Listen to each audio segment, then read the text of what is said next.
नमस्कार दोस्तों, ये है वायरल फैक्ट और ये न्यूज़ आ रही है यूएई से, मतलब कि यूनाइटेड अरब अमीरात से। मतलब कि पाकिस्तान जिसको अपना अब तक बाप मान रहा था और ये मान रहा था कि भाई ये तो हमारे नेचुरल ब्रदर है, मुसलमान मुसलमान, उन्होंने लात मार दी है पाकिस्तान को। दरअसल सिचुएशन ये है कि कोरोना का बहाना निकाल के यहाँ पे पाकिस्तानियों को वीज़ा देने से मना कर दिया गया है।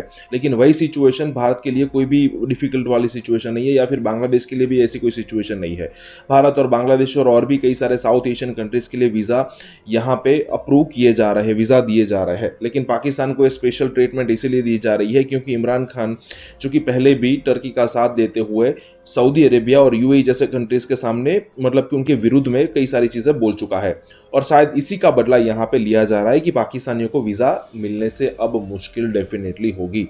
तो दोस्तों, इसी के साथ ये वीडियो शुरू करते हैं। में आज एक इंतहाई अहम खबर हम शामिल करेंगे और यह खबर है यूएई के हवाले से, जहां पे टेम्परेरी सस्पेंशन जो है वो पाकिस्तानियों के वीज़े के ऊपर लगा दी गई है यूएई की हुकूमत की जानिब से। और ये कहा गया है कि यूएई 12 ऐसे ममालिक हैं जिनको विजिट वीज़ा अलाउ नहीं करेगा कि वो उसके मुल्क के अंदर आ सकें और आके किसी भी किस्म की एक्टिविटी जो है वो कर सकें। सो ये सस्पेंशन जो लगाई गई है टेम्परेरी है या ये परमानेंट है। इसके हवाले से फॉरेन ऑफिस से रब्ता किया गया तो उन्होंने कहा कि फ़िलहाल ये टेम्परेरी है, लेकिन इसका कोई फर्दर अभी टाइम हमें नहीं दिया गया, तो हम इसको कंसिडर ये कर सकते हैं कि ये टिल फर्दर नोटिस सस्पेंड किया गया है। अब गौरतलब बात यह है कि ये जो सस्पेंशन की गई है वीज़ाज़ के अंदर, इसमें 12 ममालिक जो शामिल हैं, इन 12 ममालिक में पाकिस्तान का नाम सर फहरिस्त है। और उसकी जो रीज़न दी गई है, उसकी रीज़न जो है वो कोविड के बढ़ते केसेस दिए गए हैं।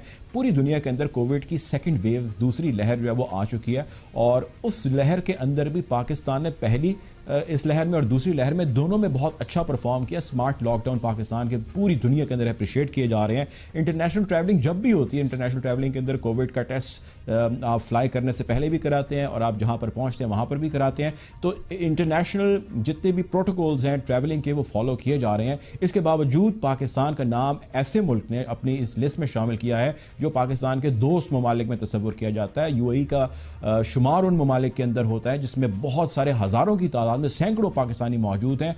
छोटे से लेवल से लेकर बड़े लेवल तक वो मौजूद हैं। कारोबारी शख्सियात वहाँ पर मौजूद हैं, बड़ी बड़ी। इसके साथ साथ वहाँ पर बहुत सारा मुलाजिम पेशा तबका भी वहाँ पर मौजूद है जो मुख्तलिफ फ़राइज़ अपने सर अंजाम दे रहे हैं, और एक बड़े लंबे चौड़े रवाबित हैं। अब गौर तलब बात यह है, फॉरेन ऑफिस के लिए सोचने की बात है, यकीनन ये एक लम्हा फ़िक्रिया है कि इस सारी सिचुएशन के अंदर कुछ ऐसे ममालिक हैं जिनमें भारत सर फहरिस्त है, जिनको इस लिस्ट में यूएई ने, मुत्तहिदा अरब अमारात ने शामिल नहीं किया। यानी कि उनके शहरी, वहाँ के रहने वाले वहाँ पर आ सकते हैं, और जो हम उनके करीब, उनके एलाए, उनके दोस्त और उनके हम नवाला, हम पे आला अरबियों के बनते हैं, हमारे पास ऐसी कदगने हैं, हमें इसका सामना है। हम वहाँ पर ट्रैवल, हमारे शहरी, हमारे पाकिस्तानी वहाँ पर ट्रैवल नहीं कर सकते। भारतीय आज भी ट्रैवल कर सकते हैं, चाइनीज़ आज भी ट्रैवल कर सकते हैं, बांग्लादेशी आज भी ट्रैवल कर सकते हैं, श्रीलंकन आज भी ट्रैवल कर सकते हैं, यू नेम इट। बहुत सारे ममालिक ट्रैवल कर सकते हैं सिवाय पाकिस्तान के, टिल फर्दर इंस्ट्रक्शंस। ये मामला सिर्फ कोविड से रिलेटेड है या इसके पीछे हकायक कुछ और हैं, तांते बांते कहीं और जा रहे हैं? इसके वाले से आज हम गुफ्तगू करेंगे। हम में ज्वाइन कर रहे हैं फॉर्मर एम्बेसडर हैं आसिफ दुरानी साहब। इन्होंने एक लंबा अरसा यहाँ पर भी सर्व किया है और बड़ी करीब से यूएई के मामलात को जानते हैं और इस पर अबूर रखते हैं और उसको समझ रखते हैं। Welcome to the show Durrani साहब। सर, ये बताइए कि ये मामला सिर्फ कोविड से रिलेटेड ही है या कहानी कुछ और इशारा भी कर रही है? जी, थैंक यू। नहीं, मेरे ख्याल में फ़िलहाल तो you have to go on the face value जो बता रहे हैं, लेकिन साथ में कुछ ऐसे भी इतलात थी कि हमारे कुछ लोग जो हैं सिर्फ विजिट वीज़ा पे गए और उन्होंने जो पहले जो कंडीशन लगाई थी कि आपके पास रिटर्न टिकट होना चाहिए, वो उसमें जो है वो फेक रिटर्न टिकट के साथ वहाँ गए और उनके पास जो है वो रहने के लिए 3 दिन के भी जो है उनके पास खर्चे नहीं थे। तो इस तरह के आई थिंक ओवर 1000 केसेस जो हैं वो भी रिपोर्ट हुए हैं। तो इसलिए मैं सिर्फ इसको जो है खाली कोविड के कॉन्टेक्स्ट में नहीं लूँगा, लेकिन उसमें ये एक अपनी जगह एक हकीकत है जो हुआ है, और ये पहली दफ़ा नहीं हुआ। पहले भी जो है हमारे पाकिस्तानी जो हैं वो उनको बाज़ औक़ात जो है वो धोखा दे के लोगों को कह दे कि बस तुम यहाँ एक दफ़ा पहुँच जाओ तो तुम्हारा जॉब लग जाएगा। लेकिन सर, साहब, मैंने 1000 के करीब लोगों का जिक्र किया। ऐसे इसके अलावा और बहुत सारे केसेस होंगे, लेकिन ये वो ग्रे एरियाज़ हैं जिसमें सिर्फ मेरा ख्याल है ये मुल्क शामिल नहीं, दुनिया के और भी बहुत सारे ममालिक शामिल हैं जहाँ पर लोग जाते हैं और वहाँ से वापस नहीं आते और उनको जो है वो एक ब्लैक लिस्ट और मुख्तलिफ लिस्टों के अंदर वो डाल देते हैं। बट जो दोनों ममालिक हैं या किसी भी ममालिक के आपस की ताल्लुकात हैं वो ज़ाहिर है इससे बहुत बड़ी सतह कर होते हैं, उसमें हज़ारों और अरबों डॉलर्स की जो है वो ट्रेड्स होती हैं और जॉइंट वेंचर्स होते हैं और बहुत सारे मामलात होते हैं। तो गौरतलब बात यह है कि जो मुत्तहिदा अरब अमारात है वो पाकिस्तान से कुछ खिंचा खिंचा दिख रहा है हमें मुख्तलिफ ख़बरों में भी पिछले कुछ अरसे के अंदर। क्या ये उसका शाखसाना है, उसकी कड़ी है, उसकी लड़ी है? जबकि भारत एक ऐसा मुल्क है जिसमें पाकिस्तान से भी शायद ज़्यादा बुरे हालात हैं और कोरोना के भी हालात हैं और पॉवर्टी के भी हालात हैं और लोगों के वहाँ पर जाने के भी जो है बहुत सारी ख्वाहिश है। तो वो इसका हिस्सा नहीं है, हम इसका हिस्सा है। हमारा फॉरेन ऑफिस क्या कर रहा है, बताइए सर, आप तो बड़े करीब से इनको जानते हैं। नहीं, मैं कह रहा हूँ कि आप जो जब भारत के साथ हर चीज़ का कंपैरिजन अगर आप करने लगेंगे तो फिर मेरे ख्याल में बात पूरी बनेगी नहीं। भारत ने भी इजराइल को रिकग्नाइज किया हुआ है, यूएई ने किया है, आपने नहीं किया।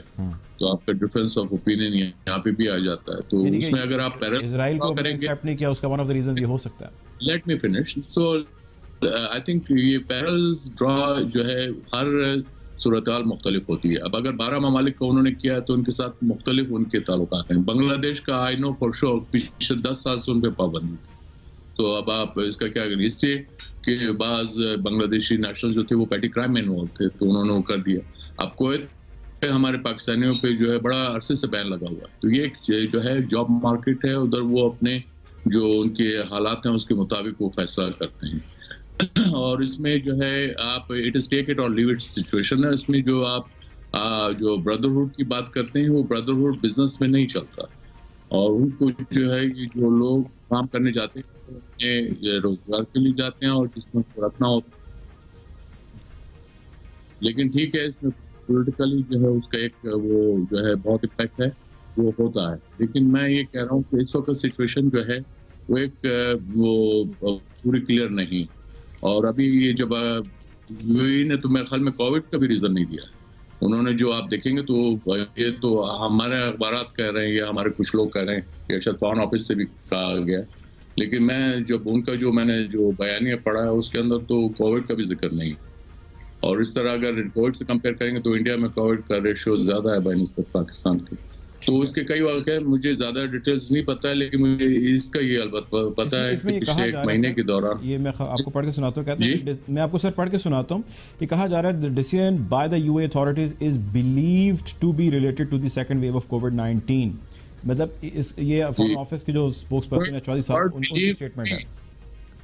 वर्ड बिलीव टू बी बजाते खुद एक self explanatory, they are not certain. उन्होंने उसमें जो है अपना गेस वर्क किया है। जी ठीक है सर, अगर हम इसको अंदर से कोविड वाली बात निकाल दें तो as a nation, as a country या as a diplomatic front of Pakistan ये हमारे लिए कितना एम्बैरेसिंग है, हमारे लिए कितना चैलेंजिंग है, हमारे फॉरेन ऑफिस के लिए कितना चैलेंजिंग है कि हमारे लिए दुबई जिसको हम सेकंड होम कंसिडर करते हैं उसके दरवाजे बंद हैं। देखिए, उसमें अगर इंडिविजुअल्स जो हैं हमारे वो सही बिहेव नहीं करेंगे तो आपके लिए और एम्बैरसमेंट भी होगी। और हमारे लोगों ने बाज़ औक़ात बहुत सी एम्बैरसमेंट्स की हैं। अगर आप चाहें तो मैं डिटेल्स दे सकता हूँ, लेकिन मैं वहाँ सफ़ीर रहा हूँ और हमें बहुत सी एम्बैरसमेंट का सामना करना है। जी ठीक है, ये बताएं कि सर इस सारे मामले से क्या किया जा सकता है, हुकूमती सतह पर की चीज़ें बेहतरी की तरफ आ सके पाकिस्तान की इस सारे मामले में? उसमें यकीनन ये फॉरेन ऑफिस जो है उसको टेकअप करेगा और उनके साथ बात करेंगे। तो ये जाहिर इसको ऐसे ही तो नहीं रहने दिया जाएगा। उसके ये चीज़ें जो है वो ऑन गोइंग प्रोसेस है और चलता रहता है। इस वक्त तकरीबन 15 लाख पाकिस्तानी वहाँ यूएई में काम कर रहे हैं, वो मौजूद है, बिजनेस भी कर रहे हैं, नौकरियाँ भी कर रहे हैं। ठीक है जी, बहुत शुक्रिया हमारे साथ